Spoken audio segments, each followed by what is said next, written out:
அருமையான கர்த்தருடைய பிள்ளைகளே, ஆண்டவர் இயேசுவின் இனிய நாமத்தினாலே வாழ்த்துக்களை தெரிவிக்கிறோம். இந்த நாள் உங்களுக்கு மிகுந்த ஆசீர்வாதமாய் இருப்பதாக. உபாகமம் 2ஆம் அதிகாரம் 7வது வசனத்திலே, உன் தேவனாகிய கர்த்தர் உன் கைக்கிரியைகளெல்லாம் உன்னை ஆசீர்வதித்து வருகிறார். இந்த பெரிய வனாந்தர வழியாய் நீ நடந்து வருகிறதை அறிவார். இந்த 40 வருஷமும் உன் தேவனாகிய கர்த்தர் உன்னோடு இருந்தார். உனக்கு ஒன்றும் குறைவுபடவில்லை என்று சொல் என்றார்.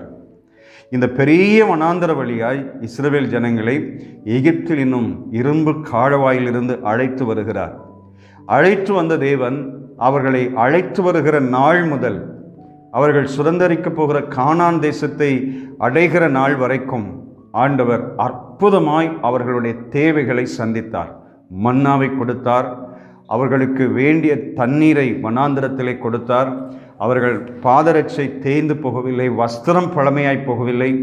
நெகேமியா 9ஆம் அதிகாரம் 21வது வசனத்திலே வாசிக்கிறோம், இப்படி 40 வருஷமாக வனாந்திரத்தில் அவர்களுக்கு ஒன்றும் குறைவுபடாதபடிக்கு அவர்களை பராமரித்து வந்தீர்.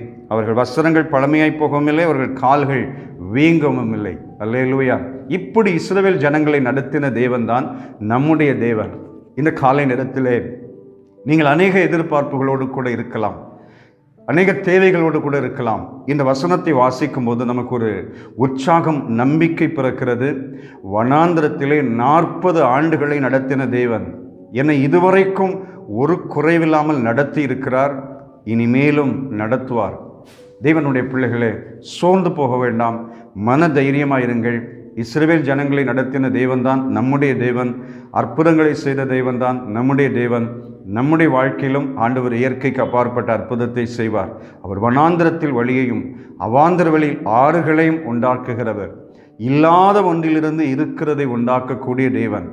இந்த நாள் வரைக்கும் நம் அனைவருமே சாட்சி சொல்ல முடியும், ரட்சிக்கப்பட்ட ஆண்டவரை தெரிந்து கொண்ட நாள் முதல் இந்த நாள் வரைக்கும் நம்மை வெட்கப்படுத்த விடவில்லை, சோர்ந்து போக விடவில்லை. அநேக காரியங்களிலே நாம் துவண்டு விட விடவில்லை. தாயைப் போல, தகப்பனைப் போல, பாதுகாவலரைப் போல அரவணைத்து நம்மை நடத்தி இருக்கிறார். இனியும் நடத்துவார். இதுவரைக்கும் நடத்தின தேவன் இனியும் நடத்துவார். இந்த நாளிலே நீங்கள் அற்புதங்களுக்காய் காத்திருக்கலாம், தேவைகளுக்காய் காத்திருக்கலாம். விசுவாசத்தோடு சொல்லுங்கள், வனாந்தரத்தில் அவர்களை நடத்தின தேவனே, என்னையும் இந்த காலத்திலே மிக நெருக்கமான கடினமான பாதைகளில் கடந்து போகிற என் வாழ்க்கையிலும் அற்புதம் செய்யும் என்று சொல்லுங்கள். நிச்சயமாய் கர்த்தர் அற்புதம் செய்து சந்தோஷப்படுத்துவார். இந்த நாள் உங்களுக்கு ஆசீர்வாதமாய் இருப்பதாக. சேர்ந்து ஜெபிக்கலாமா? அருமை பிதாவே, இந்த நல்ல நேரத்துக்காய் ஸ்தோத்திரம். உம்முடைய பிள்ளைகளை ஆசீர்வதியும். இஸ்ரவேல் ஜனங்களை வனாந்திரத்தில் அற்புதமாய் நடத்தினதை நாங்கள் வேதத்திலே வாசிக்கிறோம். 40 ஆண்டுகள் அவர்களுக்கு ஒரு குறைவும் இல்லாமல் நடத்தினர் ஆண்டவரே. அதே போல எங்களை இதுவரைக்கும் நீ நடத்தியிருக்கிறீர், இனிமேலும் நடத்துவீர் என்று நாங்கள் விசுவாசித்து அறிக்கை செய்கிறோம். இதை காண்கிறோம். உடைய பிள்ளைகளின் வாழ்க்கையிலும் இயற்கைக்கு அப்பாற்பட்ட அற்புதம் நடக்கட்டும். இந்த நாள் உடைய பிள்ளைகளுக்கு ஆசீர்வாதமாக இருக்கட்டும். இயேசுவின் வல்லமையுள்ள நாமத்தில் கேட்கிறோம் பிதாவே. ஆமென், ஆமென். God bless you. ஆமென்.